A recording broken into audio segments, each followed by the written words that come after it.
Yo kemana sih nih? Yo lagi nggak punya duit lagi, tinggal 2.000. Mana setengah lagi? Woi, Kaget gitu aja. ya kaget lah, orang kenceng banget. Emangnya enak dikagetin? Biasanya siapa yang ngagetin? Ya juga sih. Jo, masih pagi. Udah layu aja. Kayak kangkung sore-sore kan? Sio. Aja, tahu aja. Kenapa sih pusing? Lu tiap ketemu pusing mulu. Gimana kan? Tio juga tahu sendiri. Kalau masalah Ujo itu selalu usaha dan usaha. Kemarin udah usaha jadi tukang ojek, gagal. Jadi tukang sayur, gagal. Terus udah ngejalanin apa yang disaranin sama Tio, gagal juga.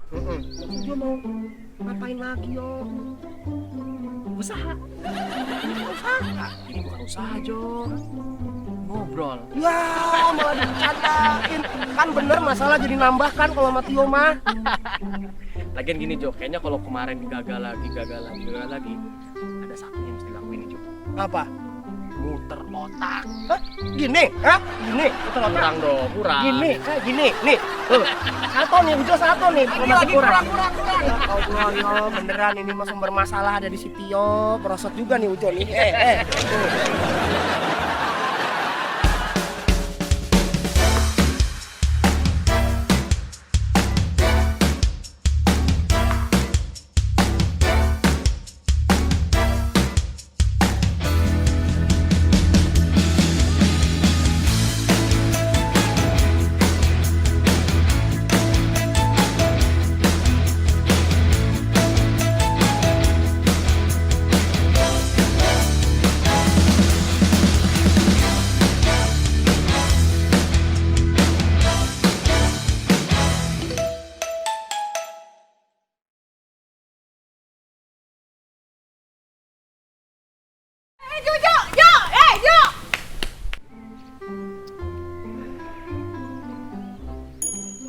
Nih, dapat nih kayaknya nih. Ujo belum dapat ide nih. Apa ya?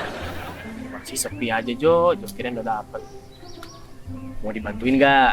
Ya mau nggak yo? Gini nih, Jo. Ujo itu harus tahu dulu apa masalah, apa target, apa visi dan misinya. Aduh, pakai pilkada. Bukan kayak gitu. Nih contoh, misalkan masalah ya. Masalah itu adalah jarak atau gap antara kondisi yang ideal yang mestinya kejadian sama yang benar-benar kejadian. Semakin lebar nih jarak sama gapnya, berarti makin gede masalahnya. Sebaliknya makin kecil, berarti masalah juga semakin kecil. Terus gimana yuk? Nah, kalau misalkan Ujo udah dapet tuh, dari yang tadi tuh, insya Allah mudah mecahinnya. Tetap susah yo mecahin masalah mah, yang gampang mecahin piring. Curhat, cuma kondisi di rumah kali Jo. Ini aja deh gampangnya nih. Jo, waktu kemarin ngojek nih, baru-baru kan? Tahu nggak masalahnya apa? Yo, Duh, jangan aja dia nggak tahu. Ini deh gampangnya deh. Kemarin waktu ngojek, targetnya berapa sih penumpang sehari? 10, Nah, dapatnya berapa? 8. Ya lumayan selisih 2 dong. Dari mana lumayan? 4 nggak bayar, 4 lagi bayarnya setengah. Nggak pakai seragam lagi bayar setengah. Enak SD ya. Di nggak tahu apa. Itu dicatat nggak coba? Yang pada nggak bayar-bayar tuh dicatat-catatin nggak? Catat yo. Aduh, Jo. Ribet kalau kayak gini mah. Dah gini aja nih. Nih ya, besok-besok terus dicatat tuh yang tadi tuh. Kayak di kantor soalnya. Yang ada catatannya aja, barangnya bisa jadi nggak ada. Terus barangnya ada, tapi catatannya nggak ada. Ada lagi nih, barangnya nggak ada, tapi masih minta pemeliharaan. Itu tuh masalah utama dalam pengelolaan BUMN di kantor. Terus, di kantorku nih, aset yang ada sekarang lebih banyak menjadi beban anggaran untuk pemeliharaan ketimbang jadi objek yang produktif bagi negara. Terus, pengendalian atas pengelolaan aset tak berwujud juga belum memadai, Jo. Tahukah kamu, terdapat hasil temuan BPK terkait pengelolaan BUMN berdasarkan laporan hasil pemeriksaan atas laporan keuangan pemerintah pusat tahun 2019. Pertama, ketidaksesuaian pencatatan persediaan dengan ketentuan pada 53 kementerian atau lembaga. Kedua, penyajian hasil perbaikan penilaian kembali BUMN tahun 2017 sampai 2018 pada LKPP audited tahun 2019 tidak akurat. Ketiga, pengendalian atas pengelolaan aset tetap pada 77 kementerian atau lembaga belum memadai. terakhir, pengendalian atas pengelolaan aset tak berwujud pada 32 kementerian atau lembaga belum memadai. Lalu, bagaimana cara kita menganalisa masalah dan menemukan solusi dari permasalahan yang terjadi? Dan tools apa yang akan kita gunakan dalam menganalisa masalah dan solusi kali ini? Teknik mencari solusi atas permasalahan, tahapannya adalah 1. Identifikasi masalah.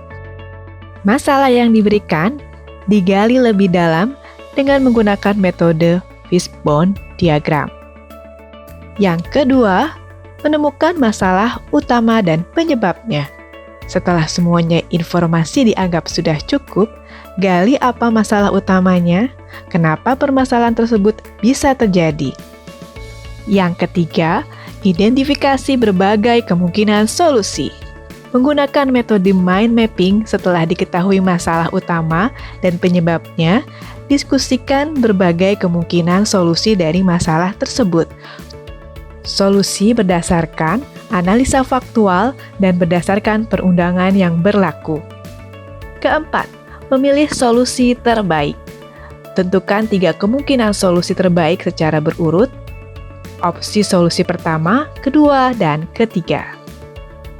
Yang kelima, pelaksanaan.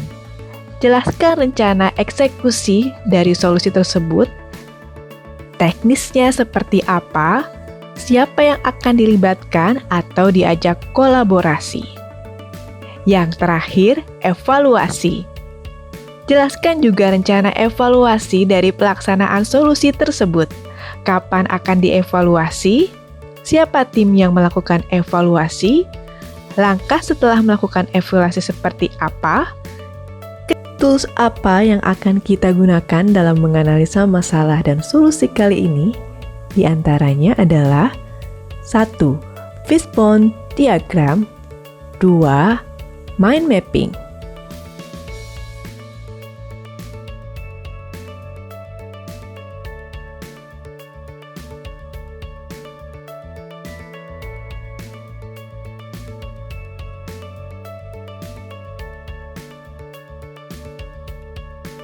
Tools analisa masalah dan solusi. 1. Fishbone diagram. Apa itu fishbone diagram? Suatu ilustrasi yang dipergunakan untuk mengeksplorasi dan mengetahui faktor-faktor apa saja yang menjadi penyebab sebuah masalah yang terjadi. Masalah yang terjadi dianggap sebagai kepala ikan yang digambarkan dengan kotak masalah. Penyebab masalah digambarkan dengan tulang-tulang ikan yang dihubungkan menuju kotak masalah atau kepala ikan. Tulang-tulang paling kecil adalah penyebab yang paling spesifik yang membangun penyebab mayor atau tulang yang lebih besar.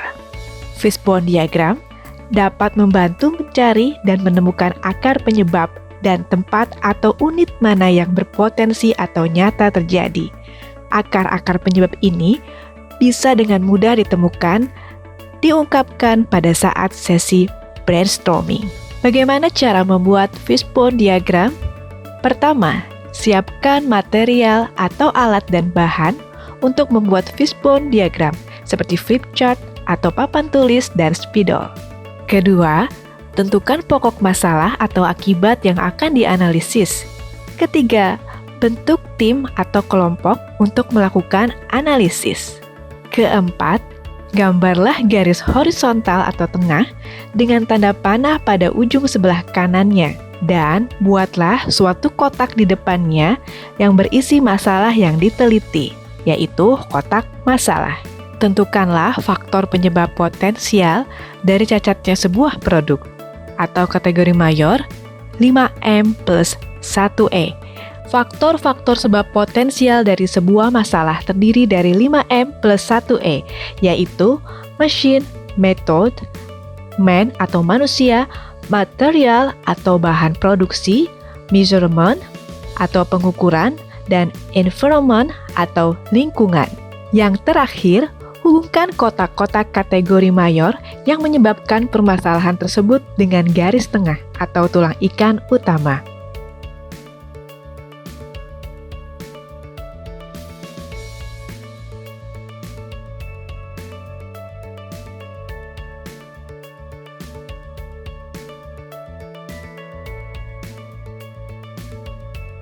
Setelah kita menyelesaikan fishbone diagram, selanjutnya yang kedua, kita melakukan mind mapping.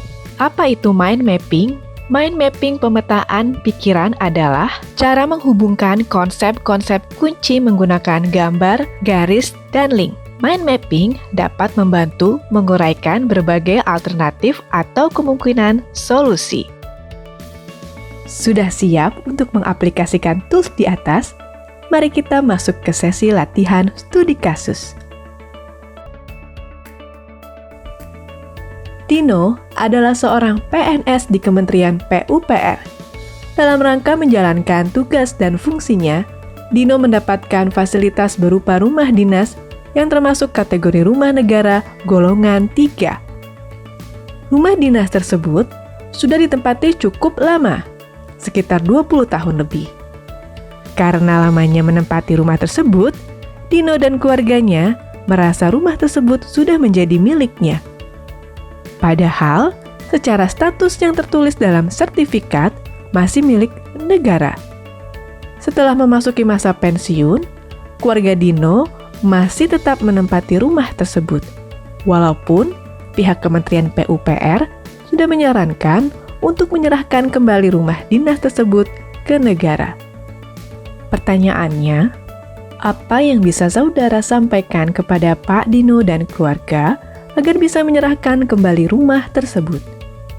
Dan masukan atau solusi apa yang bisa saudara sampaikan kepada pihak Kementerian PUPR agar bisa membujuk keluarga Pak Dino supaya dengan sukarela mau menyerahkan kembali rumah tersebut?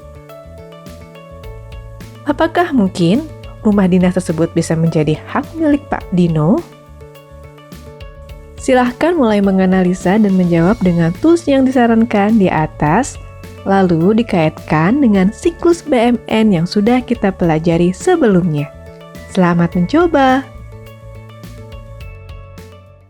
Alhamdulillah, uang dan uang.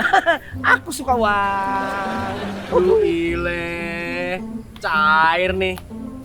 Ojek rame kayaknya, Jo. Terus warisan cair.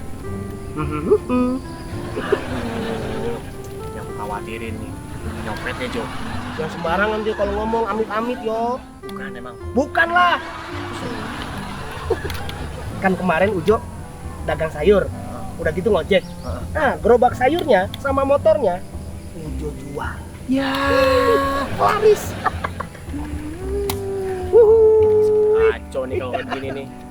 Udah yuk, mendingan ayo kita kemon sarapan. Jo. Tenang aja, Ujo yang bayar. Nih, pengangguran. Kita sarapan sampai makan siang. Makan bakso, nggak pakai kabur. Dan nggak pakai baca puisi. Jo, kayak pernah ya. Ya yuk, dijapu. Yuk. Tahuan. Ayo udah buruan lapar nih.